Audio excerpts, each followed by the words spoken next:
Mes chers amis, bonjour.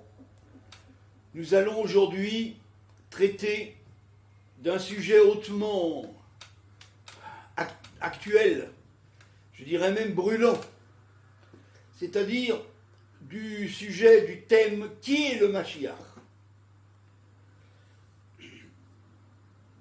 C'est un sujet, quand on se promène un peu sur les réseaux, on aperçoit de temps à autre une vidéo, une émission, un clip sur ce sujet. Et je comprends. Parce que c'est un sujet qui est aujourd'hui, qui attire énormément. Un sujet brûlant.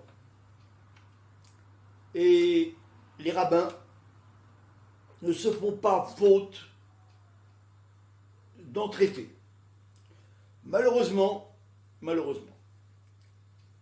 je suis souvent surpris, pour ne pas dire effaré, de voir à quel point on connaît mal le sujet. Des personnes qui sont par ailleurs compétentes dans les domaines de la halakha, j'en suis convaincu, n'ont pas suffisamment étudié le sujet du Mashiach. Et pour eux, eh bien, il y a une place pour l'improvisation, pour développer toutes sortes de théories, toutes sortes d'idées qui bien souvent ressortent du midrash, de l'interprétation, et ne sont pas exactes selon les codes que la Torah a fixés. On ne peut pas dire n'importe quoi sur le sujet. Le sujet est tellement central, tellement important dans la Torah, puisqu'il constitue finalement le but de toute la création. Comme nos maîtres l'ont écrit et ne se sont pas fait faute de l'écrire, toute la création n'a été faite que pour les jours du Mashiach. Selon d'autres, la durée de l'histoire humaine doit se fractionner en plusieurs millénaires, en plusieurs périodes. Et la dernière période, eh bien, c'est Yemot HaMashiach, les jours du Mashiach. Il s'agit donc d'un but, il s'agit d'une finalité, il s'agit d'un objectif que l'on poursuit. Ce n'est pas quelque chose de marginal, ce n'est pas quelque chose de superficiel. Donc il est préférable, et c'est ce que je me suis dit, de fixer certains points. D'abord, de parler du Mashiach, avant de demander qui est le Mashiach, de demander à la halakha, à la loi pratique qui a été fixée par de grands décisionnaires, et en particulier le Rambam. Le Rambam, Maïmonide, à la fin de son code de loi qui s'appelle le Mishneh Torah, a fixé les indices qui permettent à la population, qui permettent à chaque génération de reconnaître une potentialité à Mashiach chez l'un des plus grands de cette époque. Et les indices en question, Rambam tranche à leur sujet comme il tranche sur tous les sujets de la loi pratique. Alors je vais commencer par là. Si vous voulez bien, nous allons exposer au tout début l'ordre du sujet. Tout d'abord, nous allons voir les indices donnés par Rambam en ce qui concerne le Mashiach. Également, nous allons parler de l'actualité du Mashiach dans chaque génération, à chaque époque. Et puis, nous allons nous demander, dans la nôtre, qui aujourd'hui concorde avec ces indices. Ensuite, effectivement, nous devrons développer sur toutes ces bases. Il y a donc 3 thèmes que nous allons développer. Les indices donnés par Rambam sur le Mashiach. Dans chaque génération, que se passe-t-il à ce sujet? Et dans la nôtre, les concordances de tel ou tel grand maître avec le Mashiach. Il faut bien vous dire que le Mashiach, c'est quelqu'un de réel, de concret, et non pas comme ceux qui ayant perdu tout espoir dans cette promesse, se sont laissés aller à parler de ère messianique, période messianique, âge d'or. Autrement dit, ça ne les engage pas beaucoup. Ça ne les engage pas beaucoup. Nous parlons comme Rambam parle, il y a quelqu'un qui peut être appelé Mashiach. Mashiach, ça veut dire loin. Celui qui est loin. Celui qui est loin, ça veut dire celui qui est élu, celui qui est sacré roi de la communauté d'Israël. Alors, il faut d'abord préciser quelque chose qui ne sera peut-être pas tout de suite évoqué dans le Rambam. Loin, à l'époque des rois, c'était quelqu'un qui devait être élu par un prophète. Et ce prophète, ou même le Sanhédrin, qui devait verser un filet d'huile sainte, de l'huile sacrée, sur sa tête, et le déclarer roi, selon évidemment un rite, selon des modalités d'onction qui étaient particulières à celles de la royauté. Mais là, aujourd'hui, nos maîtres ont tranché, il n'y a pas ce rite, parce que un roi qui a été reconnu, qui a régné, ses descendants en ligne directe n'ont pas besoin d'onction. Ils sont loin par loin l'onction de leur ancêtre, de leur père ou de leur ancêtre. Autrement dit, même si le Mashiach est appelé Mashiach Mashuach, ce qui veut dire loin, sacré, élu, il est élu par les indices que Rambam nous expose. Il n'a pas besoin de cette cérémonie d'onction par l'huile. Ça, il faut tout de suite le savoir. Parce qu'il descend, et ça c'est la première des conditions, le premier indice, il doit descendre du roi David. Il y a des moyens de savoir, malgré la distance temporelle, il y a des moyens de savoir, et la personne qui se prétend ou qui s'avance, pour se présenter comme Mashiach, doit pouvoir justifier qu'elle descend du roi David. Donc ça, c'est le premier indice. Je vais lire pour vous ce que Rambam écrit. Et comme je vous ai dit tout à l'heure, j'ai été surpris et même effaré d'entendre des rabbins, des maîtres, parler de Mashiach, en disant des choses qui sont inexactes, qui sont des contre-vérités, des approximations, et qui citent les indices donnés par Rambam de manière qui n'est pas chronologique. Rambam, c'est quelqu'un qui écrit avec une précision et une exactitude extrême. Donc il donne des indices auxquels il faut se référer, et toujours dans l'ordre. On ne peut pas dire je vous les donne comme ça, pas dans l'ordre. J'ai entendu ça il n'y a pas longtemps. J'ai vu ça. Je vous les donne comme ça, pas dans l'ordre. Pas dans l'ordre, ça n'existe pas. Ça crée un désordre qui ne correspond pas au plan prévu par le Créateur. Alors je vais lire les choses, les indices. Dans le paragraphe 4 des lois des rois, des paragraphe 4 du chapitre 11, pardonnez-moi, des lois des rois. Voici ce que dit Rambam, et je traduis au fur et à mesure. Im yamod melech mibet David. Si se lève ou s'élève un roi de la dynastie de David, Hoge batorah ve'osek bamitzvot que David aviv, méditant la Torah et pratiquant les commandements comme David son père, son ancêtre, Kefi Torah chez Biktav ve'chez Balpeh. Ça doit être quelqu'un qui respecte la Torah écrite et la Torah orale. Ce n'est pas inutile ce que Rambam a écrit, parce qu'il y a eu beaucoup d'usurpateurs, de charlatans qui sont venus et qui ont proclamé qu'ils étaient, prétendu qu'ils étaient Mashiach, sans avoir pour autant eux-mêmes une fidélité à la loi écrite et à la loi orale. Et ça, Rambam met cela en tout premier. Il faut que ce soit quelqu'un qui respecte les commandements selon la loi écrite et selon la loi orale. Yaakov Kol Israël, l'Elerba. Il devra contraindre tout Israël à cheminer dans cette voie. Et là encore, il faut savoir aussi, contraindre, aujourd'hui on ne contraint personne. Contrainte, ça veut dire, ou on contraint mal, c'est ça que je voulais dire. Contrainte, ça signifie contrainte intellectuelle. Il devra convaincre. C'est une contrainte aussi. Ou le chazek bitka. Il devra colmater les brèches.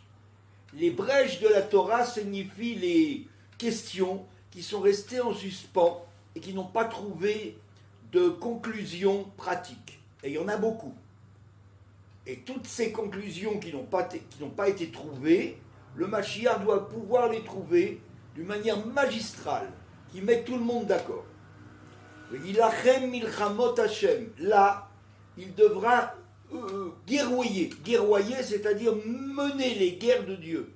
Ce qu'on appelle les guerres de Dieu, ce sont des guerres idéologiques, des guerres contre les idées fausses. Il devra prendre la tête des guerres de Dieu, c'est-à-dire chasser les idées fausses, démontrer à quel point les idées fausses ne sont pas recevables. Ça demande déjà une grande connaissance, non seulement dans la Torah, mais également dans les sciences, dans les philosophies, dans les pensées des nations. Parce que comment pourrait-on réfuter quelque chose qu'on ne connaît pas? Arezé becheskat sheu Mashiach. S'il a satisfait à ces quelques indices, alors il est Mashiach présumé. Et je dois m'arrêter une minute et expliquer que présumer, ce n'est pas la présomption qu'on connaît aujourd'hui. Présomption d'innocence, présomption de culpabilité, pas du tout. La présomption, c'est quelque chose qui n'est pas fondé, qui n'est pas prouvé. C'est quelque chose d'assez léger. Ici, on emploie en hébreu le mot chazaka. Chezkat sheu Mashiach. Et la chazaka dans la halacha, dans la loi pratique du judaïsme, dans la loi rituelle, c'est quelque chose de très très fort. La chazaka, je vous dirais plutôt que c'est une réalité de facto, plus qu'une présomption. C'est-à-dire qu'en l'absence d'un document, il y a des cas où une réalité de facto doit être prise en considération, comme si la personne détenait un document. Ça, c'est ce qu'on appelle une réalité de facto. Jusque-là. Maintenant, Rambam poursuit. Imasa veitzliach. Maintenant, s'il a fait tout cela, et s'il a réussi, s'il a fait tout cela et s'il a réussi, Ubana Mikdash Bimekomo, et qu'il a construit un sanctuaire sur son emplacement, Kibetz Nitre Israël, et qu'il rassemble les exilés d'Israël, Arezé Mashiach Bevadai. Là, nous avons affaire à un Mashiach déjuré, c'est-à-dire un Mashiach officiel. Ce sont ces trois dernières conditions qui vont transformer un Mashiach de facto en un Mashiach déjuré. Premièrement, il faut qu'il puisse apporter la preuve qu'il a réussi dans tous les indices précédents. Il faut qu'il ait construit ou édifié le sanctuaire sur son emplacement.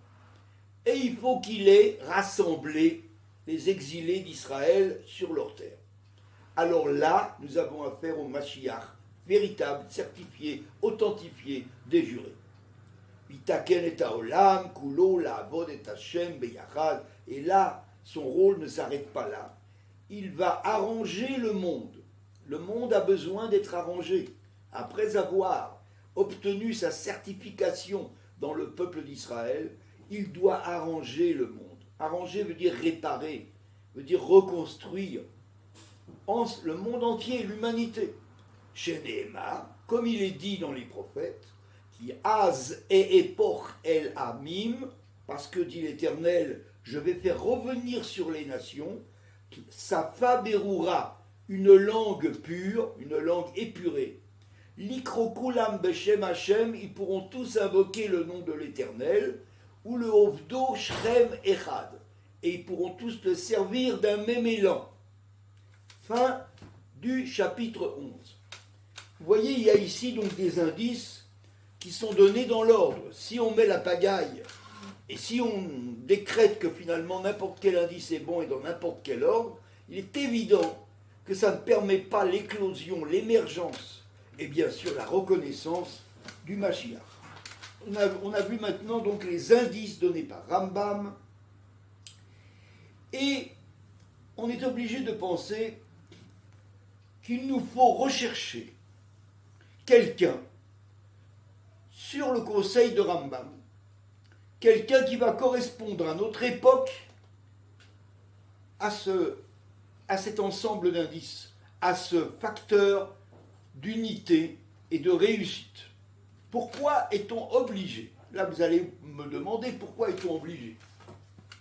Tout simplement parce qu'il y a un principe auquel tout le monde s'accorde, quelle que soit la mouvance dans le judaïsme.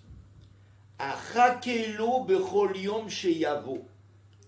J'attends chaque jour qu'il vienne.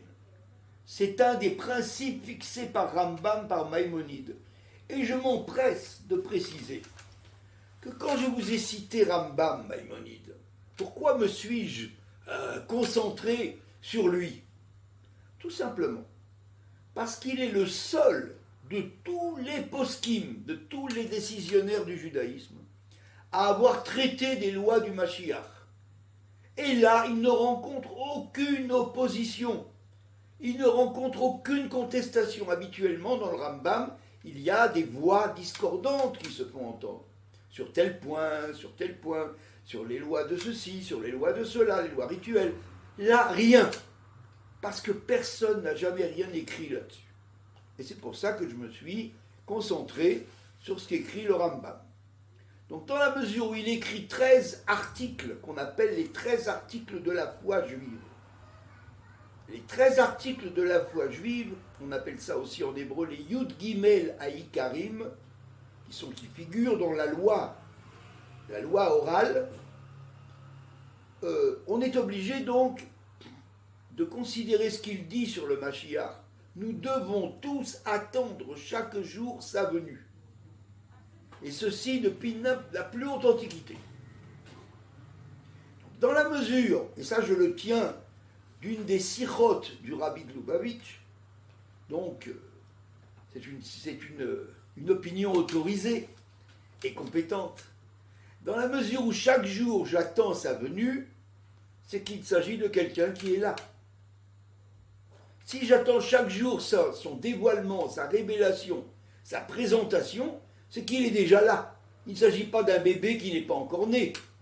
Il ne s'agit pas non plus d'un esprit qui va descendre du ciel. Il ne faut quand même pas tomber dans l'infantilisme. C'est pas ça que Rambam nous demande de croire. Si je dois attendre chaque jour sa venue, c'est qu'il s'agit de quelqu'un qui a déjà la carrure, qui a déjà les compétences, qui a déjà le pouvoir, les facultés de correspondre à ce personnage. Donc on est obligé de chercher, puisqu'il s'agit de quelqu'un qui existe à mon époque, qui est-il?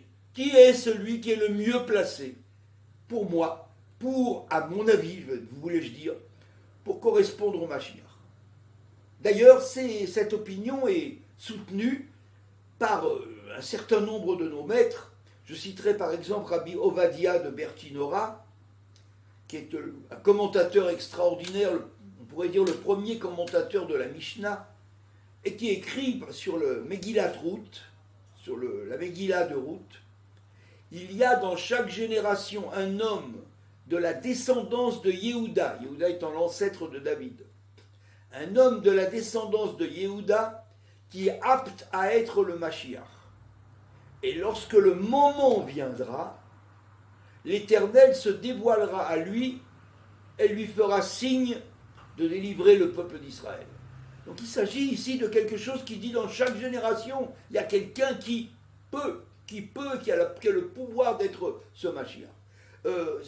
Cette opinion est rejointe également par un très grand possèque, un très grand décisionnaire, que tout le monde connaît du 19e siècle, le Khatam Sofer, Rabbi Moshe Schreiber, le Khatam Sofer qui vivait en Slovaquie et qui a tranché de la même façon. Il y a dans chaque génération quelqu'un qui est apte à être le Mashiach, et quand le moment viendra, eh bien il pourra se présenter au peuple d'Israël et le délivrer. Donc ici, vous voyez, il y a l'homme, et l'homme à toutes les époques est là. Mais il y a aussi une deuxième donnée qui est, pour ainsi dire, incontournable, c'est l'état du monde. Avant l'époque actuelle, des quantités de circonstances étaient aptes à favoriser l'émergence de quelqu'un qui avait la carrure du Mashiach. Néanmoins, l'état du monde s'y opposait. Le monde n'était pas purifié, le monde n'était pas raffiné, le monde n'était pas prêt à recevoir une telle chose. Il y avait encore, et nos maîtres nous en parlent dans les livres de Kabbalah, de Chassidut, il y a ce qu'on appelle la décantation des étincelles. Autrement dit, dans chaque élément matériel, il y a une potentialité à servir au plan de Dieu ou à ne pas servir, c'est-à-dire à être totalement là pour le décor. Certains éléments ne sont pas récupérables dans le plan divin, d'autres oui. Et donc le peuple d'Israël a pour mission, précisément, à l'aide de l'application des commandements qui tous ont à faire avec le monde matériel, prendre des éléments physiques, prendre de l'argent, prendre du cuir, prendre de la laine, etc., et en faire des objets de mitzvot, des objets de commandement. Donc le peuple d'Israël a pour mission précisément de s'occuper de tous les éléments matériels et de les amener dans le plan divin. C'est ce qu'on appelle la décantation des étincelles, c'est-à-dire la séparation entre ce qui est évolutif vers le divin et ce qui va rester finalement une masse inerte. Donc, vous voyez, il y a l'état du monde qui joue. Et lorsque le monde n'était pas raffiné, n'était pas en mesure de recevoir, il y a eu toutes sortes d'oppositions, toutes sortes d'obstacles envoyés d'en haut pour que la personne qui était pourtant apte, qui était capable d'être le Mashiach, ne se présente pas, ou plutôt soit empêchée de le faire. Maintenant, nous allons voir dans la nôtre aujourd'hui, concordance avec les indices. Dans notre génération, il y a un certain nombre bien sûr, de grandes personnalités, mais aucune, et je dis bien aucune, n'a la carrure, l'envergure que possède le rabbi de Lubavitch. Le rabbi de Lubavitch, Rabbi Menachem Mendel Schneerson, est venu à la Nessiout, c'est-à-dire à la souveraineté de son poste, le 11 Shvat 5711. Et il a beaucoup parlé au cours de ces quelques 40 années de discours de la grande importance du chiffre, du nombre 11. Il explique que le système parfait qui a été établi par le Créateur pour créer d'abord et diriger ensuite le monde, et pour le rendre structuré, se base sur 10 attributs, 10 facteurs importants. Qu'on appelle les 10 séphirotes. Et tout ce qui est structuré, construit, édifié de manière stable et solide, doit pouvoir comporter ces 10 séphirotes, ces 10 attributs. Tout ce qui est donc construit sur la base de ces 10, je dirais, nombres premiers, c'est quelque chose de fort. Et là, le rabbi développe, tout au long de ces années, la grande importance du nombre 11. Le nombre 11, dit-il, c'est le dépassement. Et c'est le seul moyen par lequel on peut transformer la partie irrécupérable du monde en bien. La partie irrécupérable du monde se conduit selon la Torah d'après des codes qu'elle appelle la folie. Pourquoi la folie? Parce que rien ne tient. Parce qu'il s'agit de céder à des envies, il s'agit de céder à des tentations, il s'agit de démesures, des mesures tracées par l'orgueil, tracées par la volonté de puissance, par la violence. Tout cela s'appelle chez nous la folie. Il n'y a pas de connotation spécialement mauvaise ou négative, c'est la démesure.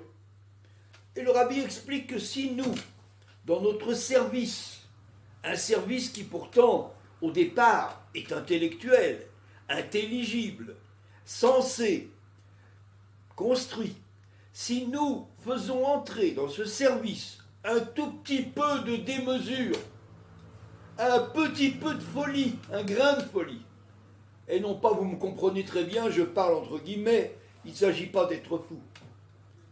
Il ne s'agit pas de dérailler, de délirer. Il s'agit simplement de dépasser en soi les supposées capacités que l'on se croit, dont on se croit investi. Si on est capable de se dépasser en raison d'un ordre important, en raison d'un commandement important, d'une urgence importante, et on ne fait pas attention à ce qu'on préfère ou à ce qu'on a l'habitude de côtoyer, mais on se colle, on s'unit à la mission confiée, là il y a de la démesure qui va entrer dans le service et qui va capturer la démesure du monde, la folie du monde. Le rabbi a beaucoup parlé dès son premier discours d'investiture. Il a expliqué ce sujet-là. Je ne vais pas entrer dans les mots maintenant, je ne vais pas maintenant commencer à faire de la traduction, mais vous pouvez là-dessus me faire confiance de manière limitée. Il s'agit de ce qu'on appelle en hébreu le shtut, qui veut dire donc cette folie. Cette folie, le rabbi dit qu'elle correspond, il ne se gêne pas pour le dire.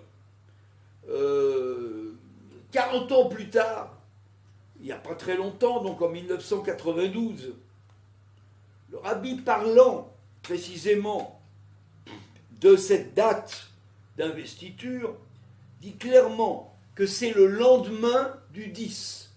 Et le 10, c'est le jour où son beau-père, le rabbi précédent, fondateur d'un réseau d'action chassidique et juive et judaïque dans tout le Nouveau Monde, après être parti de la Russie.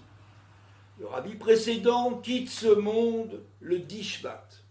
Et le rabbi dit clairement, mon beau-père et prédécesseur a fondé un système solide basé sur les 10 valeurs premières. Et depuis qu'il est parti, nous sommes entrés dans l'ère du 11. Et il le dit clairement, il parle de lui.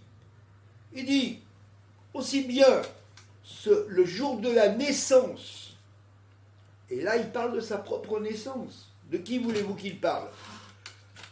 Le rabbi est né un 11 Nissan, c'est-à-dire le 11 du premier mois du calendrier hébraïque, qui correspond au mois du printemps. Là aussi. Et il dit, c'était le début de sa révélation. De qui parle-t-il? C'était le début de sa révélation.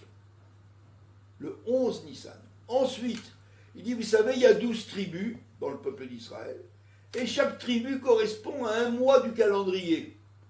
Eh bien, dit-il, le jour du 11 Nissan, il y a une lecture de la Torah, qui parle précisément du prince de la 11e tribu.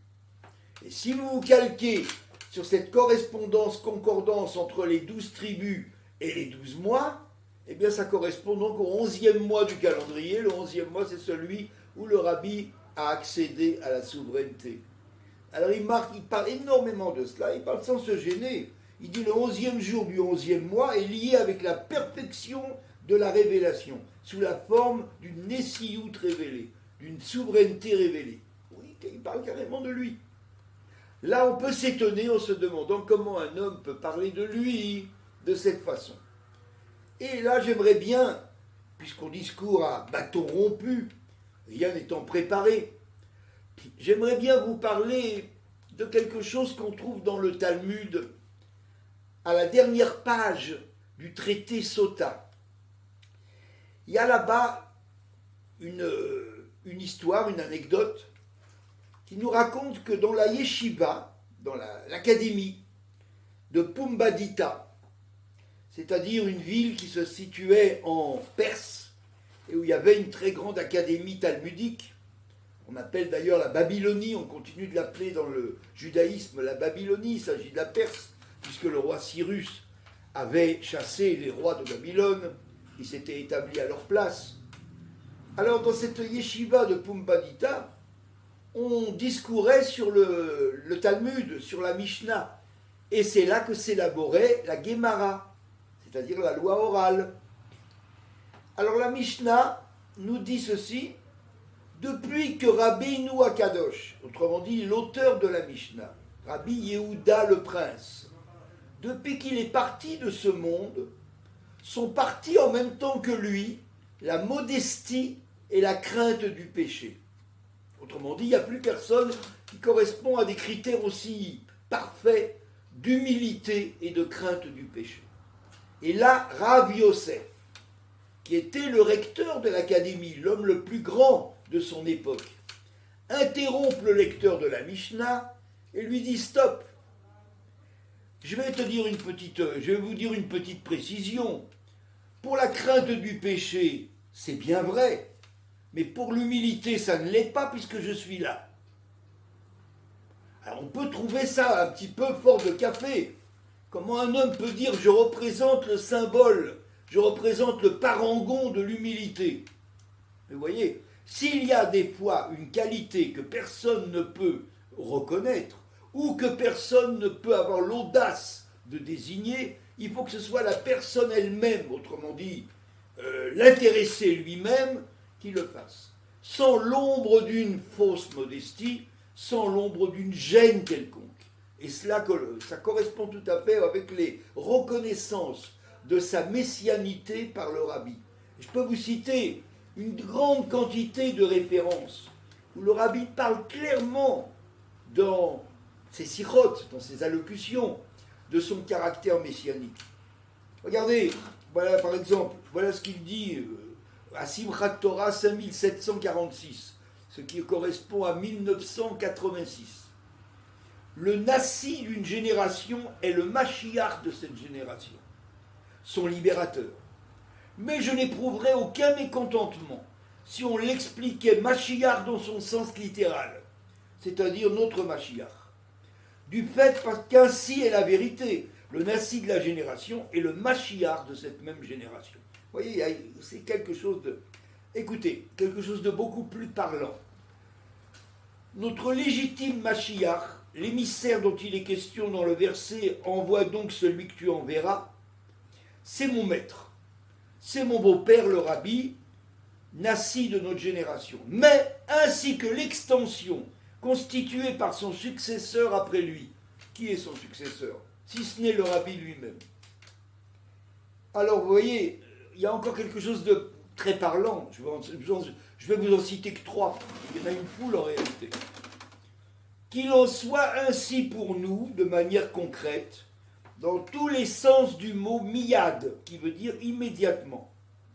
Et les lettres de miyad forment allusivement l'anagramme de 3 périodes en rapport avec mon maître et beau-père le rabbi. Et dans l'ordre, en partant du plus proche de nous, il y a 3 lettres hébraïques, Mem, Yud et Dalet. Eh bien, Mem, c'est Mashiach dont le nom est Menachem, et le rabbi se désigne. Yud, c'est Yosef Yitzhak, mon beau-père. Et Dov Ber, Dalet, c'est le deuxième prénom du rabbi Rachab, autrement dit le père du rabbi précédent. Et là, le rabbi est en train de nous montrer exactement une succession chronologique de 3 rabbis, dont, en renversant, si vous voulez, l'ordre chronologique, en commençant par le plus proche de nous, il dit carrément Mashiach dont le nom est Menachem. Il se désigne sans aucune pudeur, sans aucune crainte, parce que telle est la vérité. Donc il faut bien comprendre ici qu'à notre époque, s'il y a quelqu'un qui correspond de par son profil aux indices qu'a donné le Rambam, c'est bien le Rabbi. Il est descendant de David. Il étudie la Torah comme personne n'a pu l'étudier. Son beau-père, le Rabbi précédent, a lui-même témoigné, il a attesté, il a dit « Mon gendre connaît toute la Torah orale, écrite, dans toutes ses œuvres. Il la connaît parfaitement. » Et, bien sûr, un beau-père peut le dire sur son gendre, mais je peux vous citer des quantités de sages de notre génération qui ont eu le bonheur de le rencontrer. Je vais vous citer en tout premier le Rav Mordechai Eliyahu, qui était un grand talmudiste, un grand kabbaliste. Et vous savez ce qu'il a dit? Lorsqu'il a rencontré le Rabbi, il l'a rencontré 3 fois. Il est resté des heures en audience personnelle. Il a dit plus tard, j'ai rencontré des grands de la Torah, mais cette fois-ci, j'ai rencontré la Torah. On ne peut pas dire mieux. Le Rav Soloveitchik, que je vais citer tout à l'heure, qui était le représentant de l'école de Brisk, a témoigné de la même façon. Le Rav Pinchas Hirschsprung, qui était le Hav Beddin de Montréal, un des derniers grands gaonim de Pologne, a témoigné de la même façon. Le Rabbi de Naïtra, les rabbis de Gour, de Belz, de Zvil, de Sadigora, le Rav Taitz, Pinchas Taitz, le Rav Kadouri, qui a fait le voyage à 100 ans, à près de 100 ans, jusqu'aux États-Unis pour rencontrer le Rabbi, le Rav Wosner, le grand possèque de Bnei Brak, le Rav Outner, le Rav Dessler, tous ces gens ont témoigné de la grandeur du Rabbi. On dit qu'il n'y avait personne dans notre génération qui pouvait l'égaler. Le Rav de Tzanz, de Kloisenburg-Tzanz, le Rabbi, ce n'est pas le Rav seulement. Je vais vous citer 2 petites phrases, et après on passera à quelque chose d'autre. Le Saint Baba Saleh, Rabbi Israël Abou Chassira, vénéré par des millions de nos frères. Lorsque on a dit devant lui, les chassidim de Chabad, de Lubavitch, exagèrent parce qu'ils disent que leur rabbi est le Mashiach. Il s'est mis à sourire, mais d'un sourire extraordinaire. Et vous savez ce qu'il a dit? Il a dit en arabe marocain, Eshtaïl Kolchi, ce qui veut dire, il mérite tout. Tout est à lui car il mérite tout. Il n'a rien dit d'autre. Quelqu'un était en train de citer une sikha devant lui, une allocution du rabbi. Au moment où il a entendu le nom du rabbi, il a levé la main et il a dit Velo yikehat hamim. Il a cité un verset qui parle du Mashiach. Les nations se rassembleront autour de lui. Que voulez-vous? Je vais vous donner un exemple. J'ai cité tout à l'heure des quantités de rabbis polonais, de rabbis ukrainiens, de rabbis roumains. Le rabbi de Zvil, par exemple. Quelqu'un a dit devant lui la même chose, la même critique, en disant mais comment les chassidim peuvent dire qu'il est le Mashiach? Et vous savez ce qu'il a répondu? Il a regardé son interlocuteur et il lui a dit écoute, tu sais que tu n'es pas le Mashiach. Moi, je sais que je ne le suis pas. Alors qu'est-ce que ça peut te faire si c'est lui? Comme ça. Vous comprenez très bien que toutes ces références, je vais vous citer la plus belle tout à l'heure, portent sur un homme qui n'est pas n'importe qui, pas comme je l'ai entendu récemment dans la bouche d'un des rabbins, le Mashiach n'est pas Dieu, qui est le Mashiach? C'est un... Alors attention, nos maîtres dans la Kabbalah, qui connaissaient bien sûr le sens profond, le sens caché de la Torah, et je vous cite maintenant un élève d'Arizal, Rabbi Moshe Zakuta, le Ramaz, qui a écrit un ouvrage sur le Zohar qui s'appelle le Mikdash Melech. Il a écrit clairement en citant le Sha'ar Gilgulim d'Arizal, de Rabbi Yitzhak Luria. Il a dit 5 personnes, 5 grands maîtres sont venus sur terre pour réparer définitivement les 5 dimensions de l'âme. Et il a cité les 5 dimensions de l'âme. Le nefesh, l'âme terrestre, le ruach, l'esprit prophétique, la neshama, l'âme transcendante, la chaya, qu'on ne peut pas traduire, et enfin la yechida, autrement dit l'essence de l'âme. Il dit, ces 5 personnages sont dans l'ordre suivant. Le roi David est venu parachever et parfaire et réparer le nefesh. Eliyahu Hanavi est venu parachever et réparer le ruach. Moshe Rabbeinu, notre maître Moshe, est venu réparer la neshama. Adam Arishon, le premier homme, est venu réparer Chaya, et le Mashiach est venu et répare et parachève la Yechida. Il est le seul à posséder la Yechida. Il s'agit de quelqu'un d'exceptionnel. Il ne s'agit pas de quelqu'un qui est envoyé comme ça pour, annoncer à tout le monde la délivrance. Il faut comprendre, ce sont des écrits officiels, je peux vous donner les références. Il ne faut pas parler légèrement quand on parle du Mashiach. Ce que je suis en train de vous exposer n'est pas quelque chose d'audacieux, quelque chose d'une entreprise risquée. 400 maîtres de notre génération, 400 sommités rabbiniques ont déclaré, signé, que pour eux, le rabbi correspondait au profil du Mashiach et qu'ils demandaient de toute leur force qu'il se révèle, qu'il se dévoile comme étant le maître de notre libération. Je vais vous montrer sur cet écran, même si c'est de loin, le tableau de cette décision rabbinique. Est-ce que vous le voyez? Il y a ici 400 signatures de sommités. Il y a aussi des rabbins un peu moins grands, mais il y a surtout ici facilement une vingtaine de sommités rabbiniques de notre génération qui n'ont pas hésité à donner leur identité et à signer, témoignant que le rabbi correspond tout à fait au profil du Mashiach. C'est quand même quelque chose qu'il faut savoir.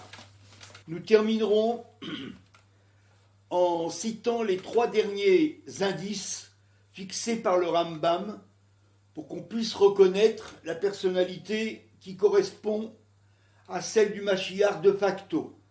Il contraint tout le peuple d'Israël à cheminer dans les voies de la Torah. Il colmate les brèches de la Torah. Et enfin, il mène les guerres de Dieu et en sort victorieux. Donc je vais traiter les 3 derniers indices. Et ensuite, on tirera les conclusions. Chacun tirera les conclusions qui lui semblent appropriées. Il contraint. Il n'y a personne dans cette génération, et même dans toutes les générations, qui a pu convaincre autant de personnes de la véracité et de l'exactitude de la Torah et de la nécessité de cheminer dans ces voies. Il ne s'agit pas de quelques personnes, il s'agit de millions de gens. À partir de la fin de la Deuxième Guerre mondiale, le rabbi a relevé les ruines du judaïsme, les ruines du peuple juif qui avaient été complètement mises à mal par l'Holocauste, par la Shoah, par les déportations massives, par les destructions de communautés. Il a contraint, ça veut dire par là qu'il a convaincu. Et il n'est pas écrit dans le Rambam qu'il doit réussir à 100%. Il est écrit simplement qu'il le fait. Et il l'a fait. Il a fait cette œuvre gigantesque que personne dans l'histoire, même à l'époque biblique, n'a pu faire sur des millions et des millions de gens. Il les a convaincus, à l'échelle individuelle comme à l'échelle collective, des communautés entières, une connaissance stupéfiante de chaque individu. Il y a des individus qui ne se sont jamais présentés devant lui. Et lorsqu'il les a vus pour la première fois, il leur a donné des renseignements sur eux-mêmes, ça les a laissés stupéfiés. Donc ça, c'est il a contraint. Les brèches de la Torah, je vais vous dire de quoi il s'agit, ce qu'on appelle les brèches de la Torah, ce sont les conclusions qu'on n'a pas pu tirer tout au long des générations. On n'a pas pu tirer de conclusions sur toutes les discussions talmudiques. C'est pourquoi dans un grand nombre de cas, les discussions s'arrêtent par une espèce de consensus qu'on appelle teiku. C'est-à-dire dans le Talmud, c'est l'abréviation de Tishbi Yeturatz Kushiot ou Bayot, ou Ve'avayot, c'est-à-dire lorsque viendra le prophète Eliyahu, annonciateur du Mashiach, il résoudra toutes les difficultés restées en suspens. Eh bien, dans ces centaines et centaines de responsa, c'est-à-dire de réponses rabbiniques à toutes les difficultés, des difficultés qui se portent également sur la halacha, sur la loi pratique, et également sur la Haggadah, sur des contradictions entre deux prises de position, ou entre deux maîtres, ou entre des contradictions miné ou bei, ce qui veut dire sui generis, chez le même homme, chez le même chacham. Le rabbi a pu ainsi résoudre des difficultés qui n'avaient jamais été résolues avant lui. Ça, c'est ce qu'on appelle les brèches de la Torah. Enfin, les guerres de Dieu, comme nous l'avons dit au tout début, il s'agit là de guerres idéologiques, c'est-à-dire de guerre contre les idées fausses. Et le rabbi, dans sa connaissance parfaite des sciences, des philosophies, de la littérature, a pu convaincre des gens de tous les horizons, des scientifiques, comme le professeur Wolf Green, microbiologiste, qui a travaillé à la NASA sur des échantillons de météorites provenant des premiers vols spatiaux. Il a convaincu des gens comme le professeur Paul Rosenbaum, le grand mathématicien. Il a convaincu des gens comme des écrivains, comme Hermann Wouk, celui qui avait écrit Ouragan sur le Caine. Il a convaincu des communautés entières, par exemple de cette soi-disant théorie de l'évolution, de la fausseté, de l'imposture que ça représente pour la science. Je dis bien soi-disant théorie, puisqu'il s'agit d'une hypothèse qui n'a jamais été démontrée, et dont certains ont fait une vérité scientifique absolue. Et le rabbi a pu démontrer, preuve à l'appui, démonstration à l'appui, qu'il s'agissait de quelque chose d'une fragilité incroyable, et qu'il s'étonnait comment on a pu abonder dans une thèse aussi fragile. Alors ça s'appelle les guerres de Dieu. Bien sûr, il y a le fait qu'on puisse traduire, interpréter le terme de Rambam, les guerres de Dieu, dans son sens simple, mais c'est pas possible. Parce que, comme il l'a dit lui-même, le roi David n'a pas été admis à construire le temple, et la construction du temple, ça va être une des 2 ou 3 dernières conditions pour que le Mashiach soit reconnu comme Mashiach déjuré. Or, construire le temple, ça sous-entend qu'on n'a pas pris part à des guerres. L'Éternel a dit au roi David, tes mains ont été couvertes de sang parce que tu as fait la guerre. Et seulement ton fils Shlomo construira la maison de la paix, toi tu ne pourras pas la construire. Donc vous voyez, bien sûr il y a une possibilité d'expliquer que le rabbi a influencé les chefs de guerre de l'État d'Israël à gagner les guerres qu'on a imposées à ce jeune État, où des voisins complètement hostiles ont voulu lui imposer des guerres vitales. Et dans ces guerres vitales, Israël est toujours sorti vainqueur. Le rabbi a pris une part énorme, les chefs militaires, les généraux, les chefs d'état-major, sont sortis de chez lui d'une manière incroyablement stupéfaite en disant « Mais nous avons eu affaire à un stratège, nous avons eu affaire à quelqu'un qui nous est supérieur en art militaire, en stratégie. Toute la logistique, il la connaît. » Alors, vous voyez, on peut aussi interpréter les guerres de Dieu dans ce sens.